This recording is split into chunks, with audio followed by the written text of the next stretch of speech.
Tanu Rabbanan, Otashana Shemet Ba Shimon HaTzadik. Quand Shimon HaTzadik il est décédé, il a su tout de suite à la sortie de Kippour qu'il allait mourir.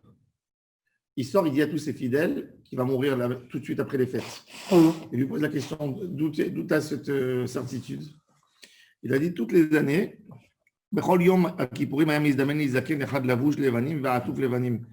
vient un vieux, un ange qui paraît comme un vieux, qui rentre avec moi, il est habillé en blanc, et il a sur sa tête un châle blanc. Il rentre avec moi et il sort avec moi. Ça veut dire une sorte de protection. Ouais. Il rentre et il sort. Et cette année, ce vieux est venu habillé en noir. Et sur sa tête, un châle noir. Il est rentré avec moi, il n'est pas sorti avec moi. Il n'y a plus de protection. Après Sukkot, Chala, Shivat Yamim Vemet. Il est devenu malade 7 jours et il est parti. Depuis sa mort dans Birkat Kohanim, on ne mentionnait plus le Shem HaMeforash. Parce que jusqu'à sa mort, il y avait tellement de Kedusha dans le temple qu'on disait le Shem HaMeforash dans la Hazara pendant la Birkat Kohanim tous les matins. Qu'est-ce qu'il y avait encore? Lui, dans sa vie, Tanu Rabbanan Arbaim, Shana Kodem Chorban. Alors, on a dit ici que quand Shimon était là, tout le temps, quand il tendait la main dans la boîte, il prenait le sort du Korban Lachem, il le sortait dans sa main droite. Et là, la Gemara raconte que 40 ans déjà, avant la destruction du second temple, il y avait des signes pour celui qui voulait comprendre que Kadosh Baruch Hu allait détruire le second temple. Un des signes, c'est que le sort ne sortait pas dans la main droite, mais dans la main gauche. Première chose. Deuxième chose, la corde, la ficelle rouge qui était teinte en koshni, elle ne devenait pas blanche. Veloya ner ma'aravi dolek. Le ner ma'aravi, on a expliqué, ça dépend d'après les deux shitotes. C'est quoi le ner ma'aravi? Est-ce que c'est la deuxième bougie qui pend vers le ma'arav, donc elle s'appelle ner ma'aravi, ou c'est celle du milieu? Ce n'était pas la dernière qui restait. Le ner ma'aravi, c'est une protection. Vayud latot ha'echal niftachot me'alehen. Les portes du echal, elles s'ouvraient d'eux-mêmes. Et c'est pas bon. Ça veut dire la porte, elle ne fait pas son rôle de protection. Elle s'ouvrait jusqu'au moment où Rabban Yochanan ben Zakkai. 40 ans déjà, il a été averti. Rabban Yochanan ben Zakkai, qui était là-bas encore, qui était dans cette génération, il a vu ça. Il est rentré dans la Hazara et quand il a vu que les portes, elles s'ouvraient, ils amenaient tous les architectes pour essayer de bouger les plans. Tu vois, pour rien du tout. Et il a dit Echal, arrête de te faire peur à toi-même et de faire peur à tout le monde. Ce n'est pas nécessaire. Arrête. Et il a arrêté. Echal. Regardez la force de Rabban Yochanan, mais c'est incroyable. Echal. עד מפני מה אתה מבעית את עצמך? יודע אני בך שסופך עתיד לחרב, וכבר נתנבא עליך זכריה בן עדווה, פתח לבנון, le prophète Zacharie.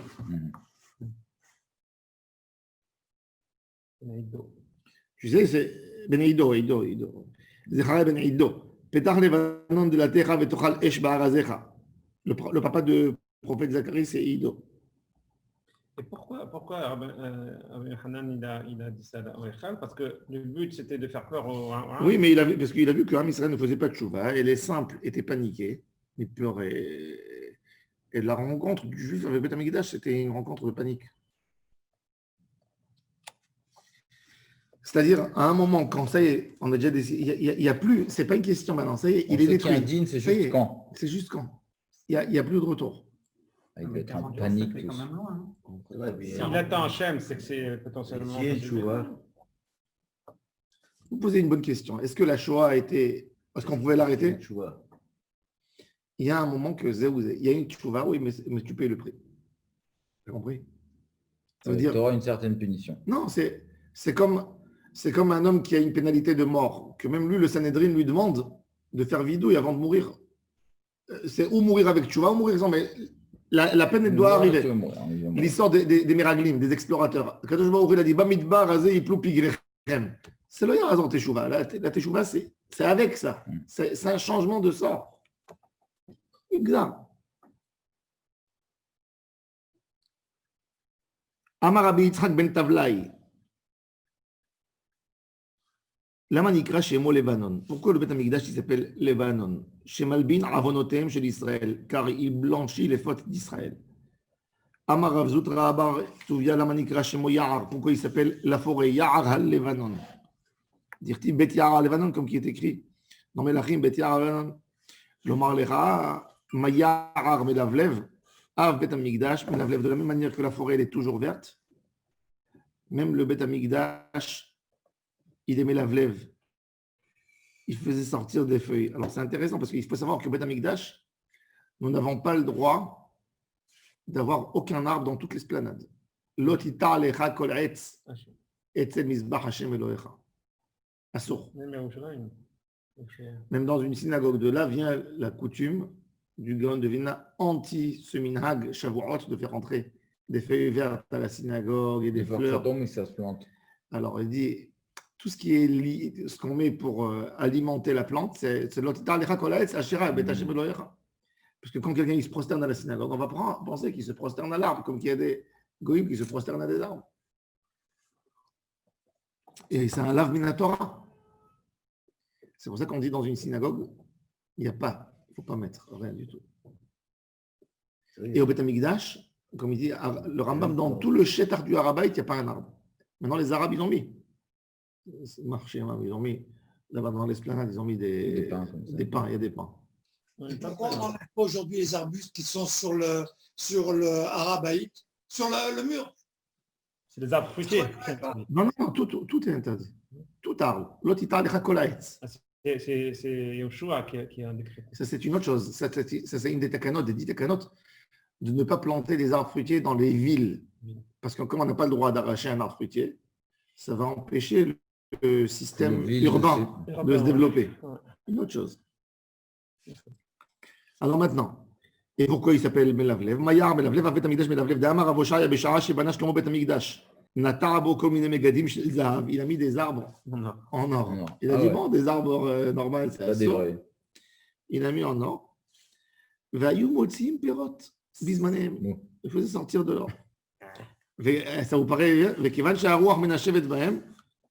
Ayu Noshrim Perotem Shenemar Yirash Levanon Pirio. Umehem Aïta Parnasa Lekiuna. J'ai dans un livre une ségoula de Rabbi Chaim Vital de créer de l'or. Comment on crée de l'or? Comment ça? On va pas savoir. Henri, non, toi tu veux pas savoir, mais t'as entendu? Une ségoula de pouvoir créer de l'or. De l'or. Et pas que ça. Et il te donne. Et il y a une autre chose à faire. Et une autre, quand tu es un bijoutier, tu achètes le métal brut. N'est-ce pas? Par exemple, l'argent. Et ce qu'on a aujourd'hui, c'est du 925. À l'époque, c'était du 810. Ça veut dire que ces parties-là, on partage le total en un millième. Si tu as 925 de ce millième qui est en pur argent, c'est la belle qualité d'argent. C'est aujourd'hui ce qu'ils mettent Sterling S 925. C'est le top qualité. Si tu vas acheter par exemple aujourd'hui un verre de Kidouche, il faut voir qu'il est 925. Pourquoi mettre pas 100%? Non, tu ne peux pas, c'est trop mou. Il ne tient pas. C'est pour durcir. Oui. Mais maintenant, combien je vais mettre? Il durcisse avec quoi? Qu'est-ce que tu mets comme métal? C'est ça. Dans l'or aussi, c'est pareil. Tu as de l'or 14 carats, 18, 16, 24. Tu as du 9 aussi. C'est quand on met du cuivre, on met des choses. Donc, que de l'or qui fait 9 carats, il doit coûter même pas la moitié de 24 ou de 18. Parce qu'on met d'autres choses. L'or blanc, c'est que tu mets de l'argent dedans. Au lieu de mettre du cuivre dans les parties pour renforcer, tu mets de l'argent. Ça, c'est l'or blanc. Il est blanc. C'est pas parce qu'il a une nature blanche. Non, ou alors il le coule dans de l'or blanc. Non, dans de l'argent. Dans de l'argent, je veux dire. Il le coule, il faut une couche. Oui. Et chaque métal, il y a de l'or mélangé avec du bronze, il y a de l'or mélangé avec de l'argent, il y a de l'or mélangé avec du cuivre. C'est ce qui nous donne les différentes couleurs de l'or. Et après, bon, même dans ça, tu as du concentré, plus ou moins. Et donc, il a dit Rabbi Chaim Vital que pour le bijoutier, quand il achète le métal brut, il a besoin de le filtrer. Alors, il a donné des noms des malachim qu'en fait, tu filtres rien. Tout reste de l'or. Pratiquement. Rien. Ah, il n'y a pas de déchets. Exact. Et tu veux me dire que personne ne connaît ça? Non. C'est dans des. Si. Bon, et il dit il faut le faire en Betahara avec Doucha. Ouais. Et ça. Donne des noms. Non, mais le risque, c'est que si ça ne marche pas, ça se transforme en rien. C'est tout ou rien. Qui te double, qui te double. Tu connais des gens qui savent faire ça, toi? Il y a des gens qui ont, je connais quelqu'un qui a ses dents. Tu me tues, je te dirai pas. Non, pourquoi tu veux que je te tue? Je veux juste que tu me dises. Voilà, si tu me tuer, je te dirai pas. Et donc voilà. Les distribuer un peu. Les gens qui ont ça, ils ont peur. Diamar Ravosha Yabesha. Alors donc il a fait. Et de là-bas, c'est intéressant. Les Kohanim qui n'avaient pas d'argent, ils allaient sous ces arbres de Shlomo Amelech en or, et on leur autorisait de prendre les pommes en or qui tombaient. Et c'était ça la nourriture. Quand il y avait un Kohen, il allait chez le Kohen Gadol, il dit mon père, j'ai pas de quoi manger. Il dit allez, va. Il n'y a pas des Fabergé qui tombaient aussi. Et ça tombait. Des œufs Fabergé. Et non, il tombait et c'était en or. Mais dès que les idolâtres sont rentrés, les Babylonais déjà, ils ont été détruits. Yavshu Shenemar, ou Parach, ou Perach Levanon Omlal. Dans la construction du troisième. Shenemar Paroach Tifrach, Vetagel, Avgilat Veranen, Kevod al Levanon, c'est la maison de Shlomo Amelech, Nitan la. Il y aura un kavod, ça veut dire, Beth Amikdash, il montre quelque chose que toute la bracha, même l'or, elle se multiplie comme si elle poussait au Beth Amikdash. Tov? Avec l'orosynthèse. Hein? Je voulais que ce soit de la photosynthèse pour les arbres. Netanan, Netanan, Hachnea Seirim, Tanu Rabanan. Alors, dans les lignes larges, 5e ligne large, donc la méthode à Moudbet. Tanu Rabanan, Eser parmi Maskil Kohen Gadol et Hashem, Bobayom. 10 fois, on mentionnait le Shem. Ici, la Gemara va expliquer que c'est le Shem Ameforash, et pas le Shem Stam, parce que le Shem d'Akadosh Baruch Hu, on le mentionne beaucoup plus dans la prière de Kippour. Shalosh, Bevidui Rishon. 3 fois, Bevidui Rishon. Ushlosha, Bevidui Sheni. Ushlosha, Besaïr Amishtaleach, le bouc émissaire. Ve'echad Begoralot. Ve'kvar Amar Hashem, Ve'nishma Kolo Birecho. Quand le Kohen Gadol il disait le Shem Hashem, c'était à voix haute. On entendait la voix du Kohen Gadol jusqu'à Yericho. Ici, on a l'Ichora, Bipshito, on comprend que c'est ça, mais le Tosfot Yom Tov, il explique dans Maseret Tamid que c'est la voix du peuple. Il y avait des centaines de milliers de personnes au Beth Amikdash. Et quand ils entendaient le Shem Hashem, tout le peuple criait de toutes ses forces Baruch Shem Kivod Malchuto Le'olam Va'ed. Donc ce cri, il s'entendait jusqu'à Jéricho. 500 000 personnes sur l'esplanade. Et il crie Baruch Shem Kivod Malchuto Le'olam Va'ed. C'est quoi la distance? On avait Par rapport à aujourd'hui. 30 km. 40 km. C'est combien par ça? 4 km. C'est chaud 4 km. Hein? Il n'y a pas C'est plus. chaud 4 km. Non, En c'est pas temps. plus. 40 km? Yericho? Non, tu parles 4 ou 40? 40. Ah, 40 km. Yericho, On Yerushalayim? entendait jusqu'à Yericho? Jusqu'à Yericho, on entendait la Il y a voix. plus que 40 km. Non, 40 km. Ah bon? 500 000 personnes. Eh ben, c'est un stade de foot. Peut-être même plus que 500. Il y avait Un stade de 80 foot, 000. là, on va dire 70, 80 000. Ouais. Déjà, ça fait du boucan. Tu t'es soulevé dans 80 un 000, stade de c'est foot. du petit- Écoute, un bruit, tu entends un bruit à 40 par km. 7. Un bruit énorme, tu l'entends à 40 km. Non, je suis pas sûr. Ah, beaucoup. Hein. Un missile qui tombe, tu n'entends pas à 40 km? Ouais, si. Je ne sais pas, moi, je ne peux pas mesurer. Là, c'est un miracle qui se faisait. Non, là. mais je peux pas. Non, je ne pense pas que c'est un miracle. Je pense qu'une mesure de voix, je ne sais pas comment on mesure exactement la voix, mais je pense qu'une voix, elle se rajoute. C'est pas qu'une voix, une puissance de voix qui sort d'une seule source. Je pense que quand on a un assemblement de voix, ça donne, ça s'accumule et ça fait dans l'espace. Je ne sais pas, je ne pourrais pas mesurer, mais imaginons que 500 000 personnes. Pourquoi je dis 500 000 personnes? Parce que je dis que si le placement de l'esplanade à l'époque de Hérode, il faisait 144 000 mètres carrés, donc tu mets 4 personnes sur un mètre carré, admettons, ça nous fait 600 000 personnes. Donc, oui, s'ils criaient tous. C'est 6 fois le Marlakana. Imagine.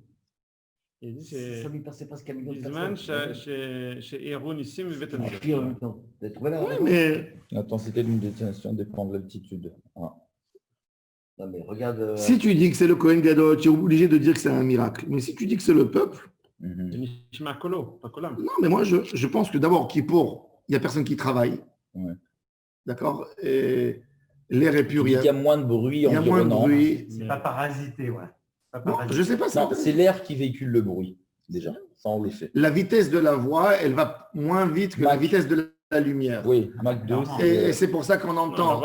C'est pour ça que tu vois. exactement. C'est pour ça que tu vois toujours l'éclair et après tu entends le bruit, Bisman, que le bruit. Alors, attends, c'est simple. Si on fait 400 mètres secondes, ça veut dire que 40 km. 40, tu fais fois c'est 4. Il y a 25 km. 25 km en Jéricho et Yerushalayim.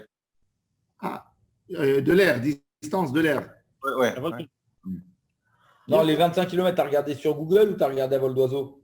Non, Google, il ne me donne pas parce que j'ai pas le droit d'aller sur. Oui, non, il donne distance d'oiseau.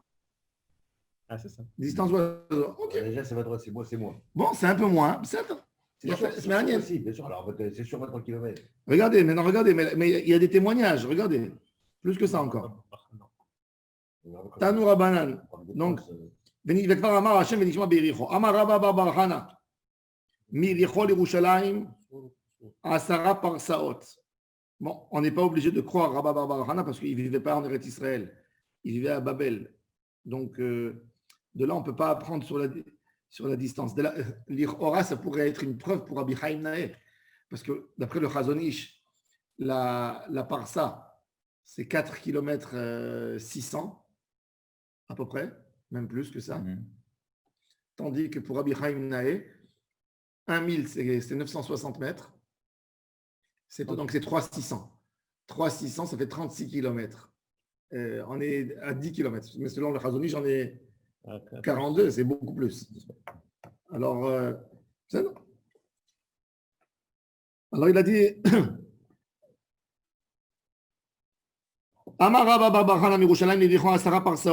peut-être c'est les routes. Il a calculé les routes, il n'a pas pu calculer les distances oiseaux. Vetir daltot echal nishma bishmonat techomé shabbat. Quand on ouvrait le echal, ça faisait le cri, le chahut des portes.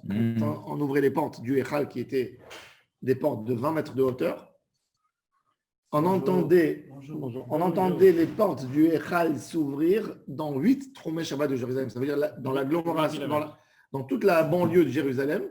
On entendait au Mont des Oliviers, dans les quartiers à Jérusalem, dans tout le Troum, 8 Tromé Shabbat.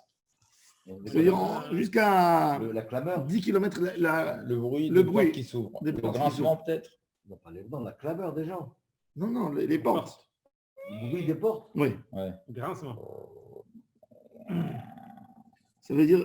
Et c'est les portes de. Je t'ai parlé 8 km. C'est les portes de notre ami, ça? Non, c'est les portes du Beth Amikdash. Oui, mais c'est celle qu'il a amené par le bateau, là? Oui, du Echal. Avec l'eau. Comment il s'appelle? C'est quoi, Nicanor? Nicanor. Oui, Shara Echal.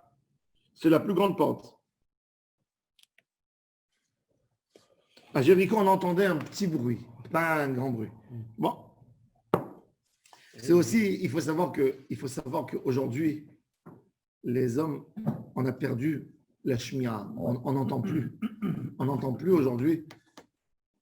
On n'entend plus rien du tout, vous savez, parce qu'on est dans un monde tellement bruyant, où il y a tellement de bruit d'avions et des trucs. Aujourd'hui, à l'époque, tu entendais un coq, tu te levais à 3 h du matin, 4 h du matin. Aujourd'hui, tu peux entendre du bruit, tellement on a l'habitude. Les gens, ils mettent des écouteurs sur les oreilles avec de la musique, des choses assourdissantes. Et la preuve, je peux vous dire, moi j'étais avec des bédouins quand j'avais fait mon service militaire. On était dans les... Et chaque fois, ils m'arrêtaient, ils me disaient, on était à la nuit, on gardait sur la frontière entre Israël et Égypte. Ils me disaient, tu entends? Je me disais, non, j'entends rien. Et il éclatait de rire. Et il me disait, concentre-toi. Et à la fin, j'entendais. Mais moi, j'avais besoin d'une concentration, tandis que lui, il me dit, moi, je dors dans le désert. Je dors dans les tentes. J'entends tout. Il me dit, j'entends pas de musique, j'entends pas de radio. On n'a pas de radio chez nous, on n'a rien. Donc, j'entends tout. Et ils entendaient, ils savaient, l'armée, elle les prenait, ceux-là, ils étaient un groupe de bédouins. Et là, c'était des gachachis. Alors, mais ils ont une qualité extraordinaire. Ils entendent comme des chiens. Ils entendent des pas que tu peux, des voix que tu peux même pas entendre. Mais à l'époque, c'était tout le monde. Donc peut-être le Koach Hashmiya aussi, il était plus fort qu'aujourd'hui. Ouais, c'est possible. C'est peut-être quand même exceptionnel de vivre en cette période. Hein. Dans la période de Ouais. Et donc il a dit maintenant, les chèvres de Jéricho, ouais. elles éternuaient Non, quand elles comme entendent le bien. tabac. Quand on allumait la kétoret à Jérusalem, Ah ouais. tellement c'était puissant l'odeur de la kétoret. Oh. Écoutez, Nashim Shel Beyericho, Enam Tzrichot Liitbasem Mireach Ketoret. Ça veut dire qu'il y avait un petit parfum que tu mettais comme un déodorant Ouais. avant de sortir dehors. Donc, elle se met un petit déodorant pour sortir. Ouais, c'était pas la peine, Pas la peine de sortir tellement ça sentait bon. C'est pour ça que Jéricho, elle s'appelle Jéricho, on sentait l'odeur. Il est arrière. Ah ouais. Et la femme à Jérusalem, même la Kala, qui mettait beaucoup de parfum, plus qu'une femme normale, Ouais, parce que bon, c'est le mariage, Ouais, elle va c'est à ça. Jérusalem même, tu n'as pas besoin même ça. Ça veut dire tellement l'odeur du parfum était forte à Jérusalem. Quand on allumait la kétoret. Pas toute la journée, mais quand on allumait. Alors dans ces cas-là, on n'a pas besoin, quand on disait pour la famille qui avait le secret de Ktoret. Non, mais au moment même, si c'était dans d'autres heures. Ah, ok. Mireach HaKetoret. Quelle-là Amar Ribi. Alors, il y a ici deux versions. Qu'est-ce qu'il faut lire? Il y a des qui disent.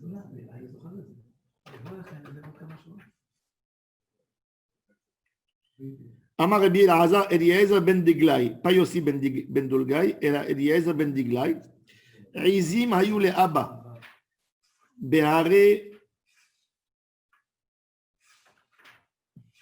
Behare Michvar, une région à côté de Jérusalem. C'est Eretz Yahazer. Behare Michvar, c'était dans la Cisjordanie. Vayum ita'achot miriach haketoret. Elles éternuaient de l'odeur de la kétoret. Amar Rabbi Chia bar Rabbi Amar Rabbi Yoshua ben Korcha sachti zaken echad pa'am achat halachti le Shilo. Shilo, c'est où qu'il y avait le tabernacle. Ouais.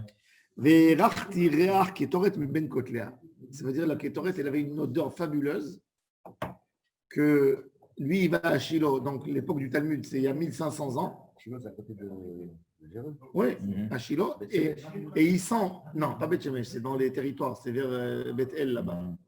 Et il sent l'odeur des parfums de la Kétoret 1500 ans plus tard. Oh. Ah, il est radieux. Et les radiches, bon, mais vous savez que c'est pas de la rigolade. Le Shemen à Farsemon, par exemple, l'huile balsam de Jéricho, dans les sites archéologiques aujourd'hui, on trouve Ouais, il a encore des de la force. bouteilles depuis l'époque des Romains, des bouteilles en verre. Et quand ils ouvrent, il y a encore l'odeur dedans. Il y a encore une odeur fine de parfum. 2000 ans plus tard, tellement c'était puissant. Jéricho, elle s'appelait Jéricho parce que c'était une des villes les plus riches et les plus puissantes de l'époque, il y a 3300 ans, parce qu'elles avaient cette huile de balsam qui était que chez eux. Et il y avait une malédiction écrite dans quelques langues sur les murailles de Jéricho. Sera maudit l'homme de toutes les malédictions du monde, l'homme qui fera sortir de Jéricho les feuilles et les racines, les plantes de l'huile de balsam pour le produire ailleurs. C'est dans le monde maintenant. Non, il n'y a pas d'huile de balsam, il n'y a pas. Du balsamique.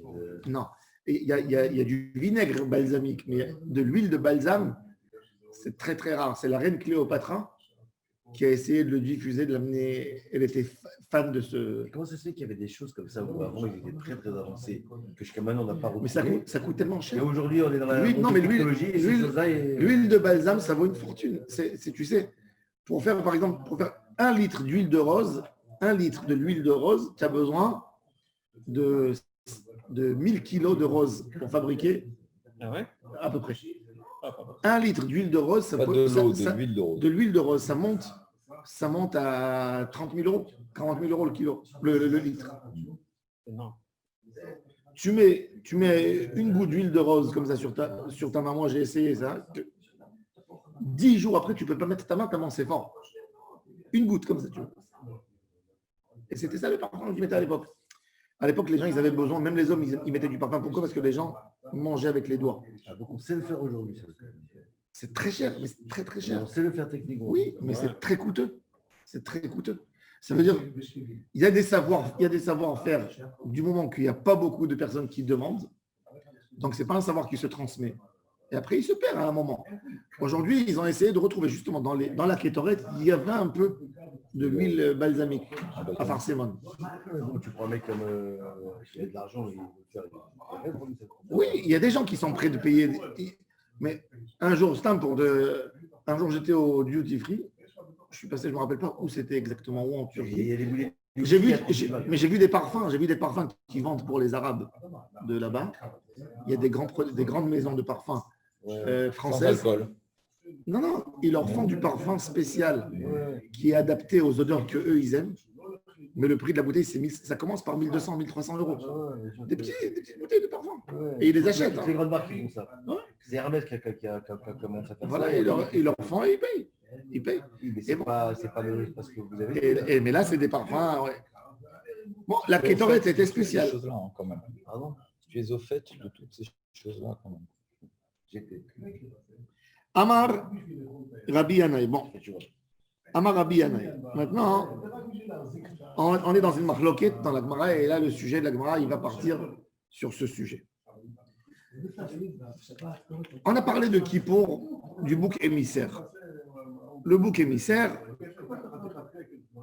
et on veut savoir est-ce que si j'ai manqué une étape dans ce travail du bouc émissaire, d'abord, le bouc émissaire, c'est quoi ce travail? Alors, il faut savoir qu'on a le Beth Amikdash, on a Avodat Penim et Avodat Chutz.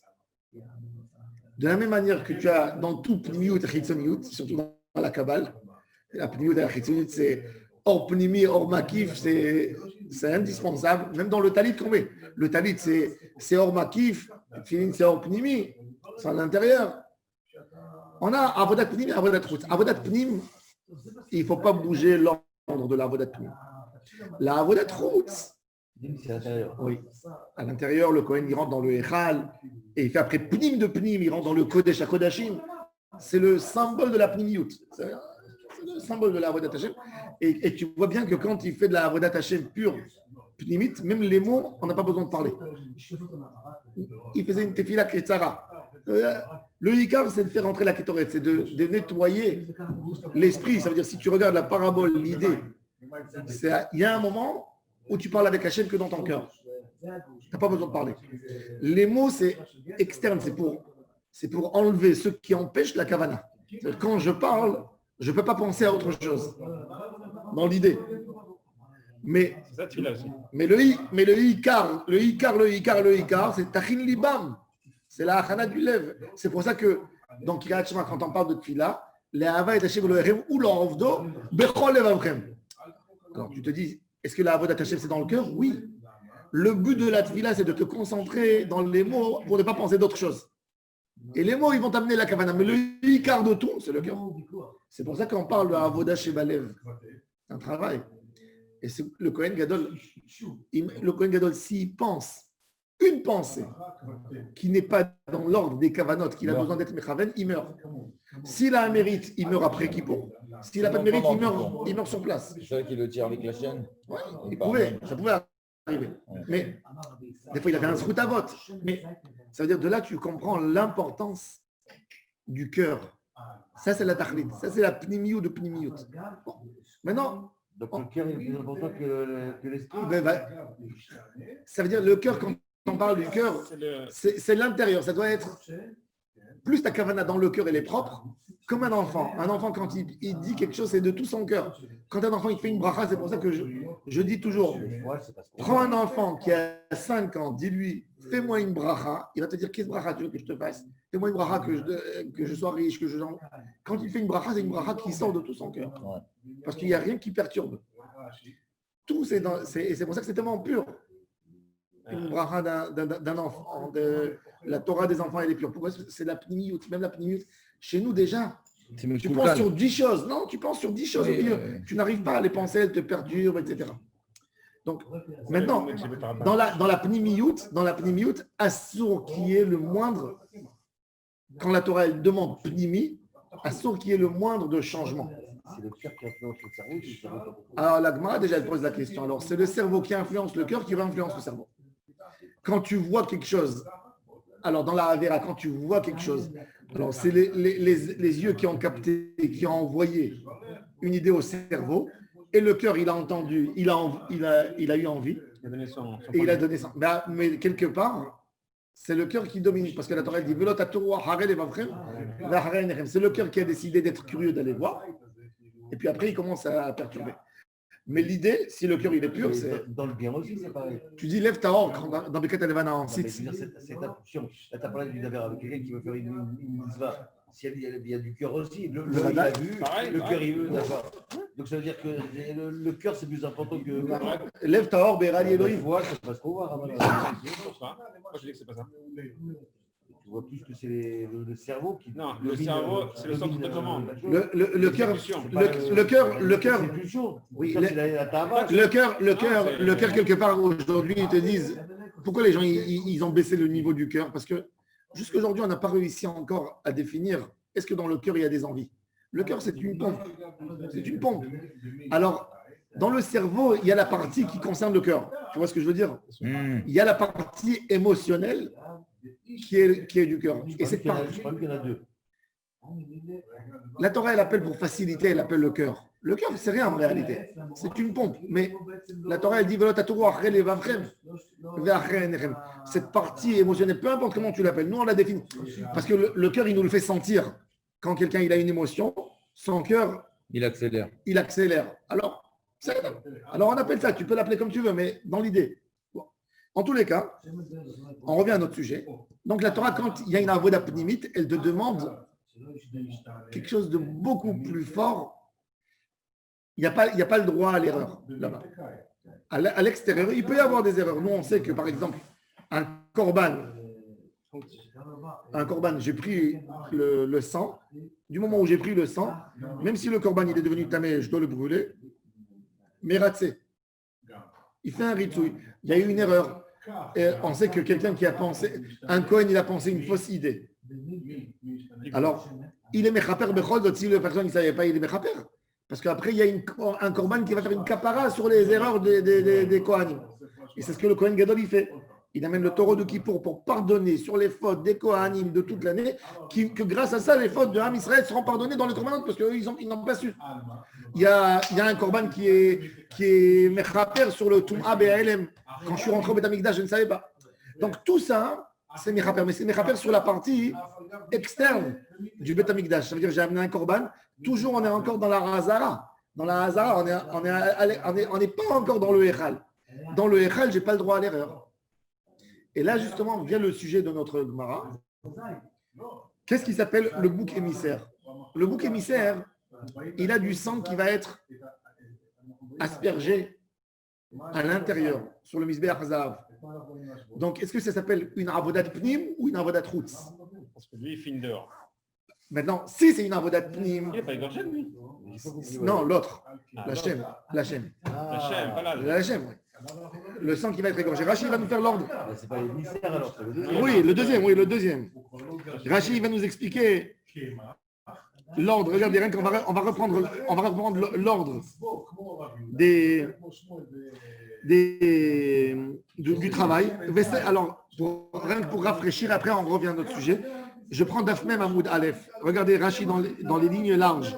Le Dibur Amatril avant les lignes larges. Et alors, une ligne avant les lignes larges, il nous dit comme ça. Veseder avodotehen kachiba parasha.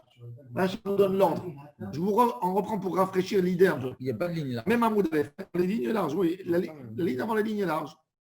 Ah, du Rashi. Rashi. D'accord, ok, ouais. Une ligne avant les lignes larges. Ok. Veseder avodateen kachiba parasha.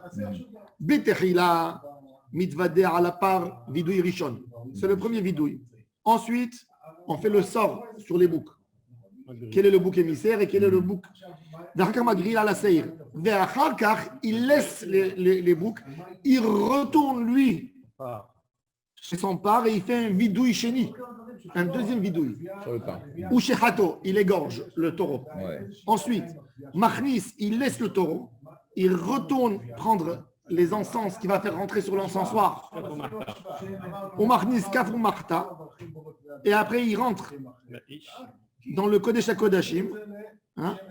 Venot et Ime. Venoten et Aketoret à la Esh. Il fait rentrer le Kodesh HaKodashim la pâte et il met dessus la Ketoret à l'intérieur. C'est un briquet, c'est. Oui, oui, oui. Oui. Tu dis qu'il n'y a pas de après- pause en fait. Tout après- s'enchaîne. Il- Tout ça, c'est maille. oui. Après, il retourne dehors, il prend le sang du porc Qu'il a égorgé. qu'il a égorgé et il va mettre sur la paroche et sur la caporette. Ensuite, Shochet et Tassaïr, après le bouc qui a été pour Hachem, il va être égorgé et il redonne de son sang, il asperge sur la caporette. D'accord. Ve'achakar noten midamapar à la parochette, il reprend du damapar et il remet sur la parochette. Ouais. Ve'achakar midamasaïr, Mhm. ve'achakar me'arev damim, il mélange le sang du pain avec le sang du saïr, du bouc, et il les met sur l'autel en or. Et ça, c'est le damapnimi. C'est les Vikings, on dirait, c'est les Vikings. Alors, ça, ça c'est le travail. Et là, il fait. Hein Ouais. C'est les mêmes choses, c'est fral-fral. Il C'est les mélange mots les qui changent. sangs. Il mélange les sangs. Ouais. Ça veut Il dire qu'on mélange. prend par Seir, Par saïr, Seir, par saïr, par saïr. et par Ensuite, Seir par Beyachad. saïr beyachad. Mais sur l'autel. Voilà. Il retrouve pas Ketoret. Et après, il retournerait pour prendre, Il retourne à la fin au Ketoret.